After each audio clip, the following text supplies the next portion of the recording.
আজকের পত্রিকা থেকে সাম্প্রতিক তথ্য প্রশ্ন ও উত্তর। তারিখ ৩০ অক্টোবর ২০২৫। ভাষা শহীদ রফিক উদ্দিন আহমেদ কবে জন্মগ্রহণ করেন? ৩০ অক্টোবর ১৯২৬। আবোল তাবোল হজ বরল কার লেখা? সুকুমার রায়।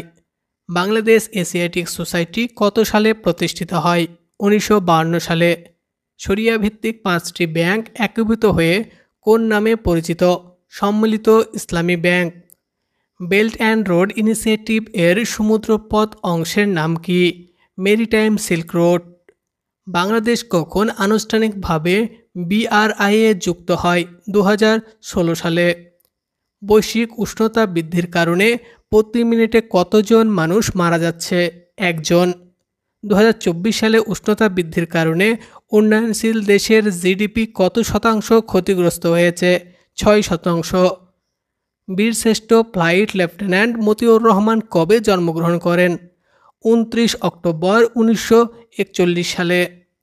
২ দশক পর ঢাকা বাংলাদেশ পাকিস্তান JECর কততম বৈঠক হবে? নবম।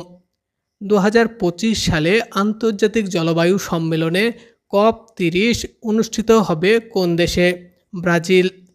ক্যারিবীয় দ্বীপরাষ্ট্র জ্যামাইকাতে আঘাত হানা শক্তিশালী ঘূর্ণিঝড়ের নাম কি? মেলিসা। বিশ্ব স্টক দিবস ২৯ অক্টোবর।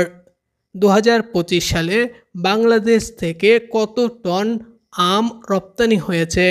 ২১৮৮ টন। সূত্র কৃষি অধিদপ্তর। ভাওয়াই গানের সুর সম্রাট বলা হয় কাকে? আব্বাস উদ্দিন আহমদ। ৪৭তম আসিয়ান শীর্ষ সম্মেলনের সময়সূচি ২৬ থেকে ২৮ অক্টোবর। আয়ারল্যান্ডের নতুন প্রেসিডেন্টের নাম কি? ক্যাথরিন কলোনি। ১০ম প্রেসিডেন্ট। পূর্ব তিমুর কোন দেশের উপনিবেশ ছিল? পর্তুগাল। থাইল্যান্ড ও কম্বোডিয়ার মধ্যে শান্তি চুক্তি স্বাক্ষরিত হয় ২৬ অক্টোবর ২০২৫ কুয়ালালামপুরে। ব্যাংকাসুরেন্স সেবা বিশ্বে প্রথম চালু হয় কখন? ১৯৭০ এর দশকে।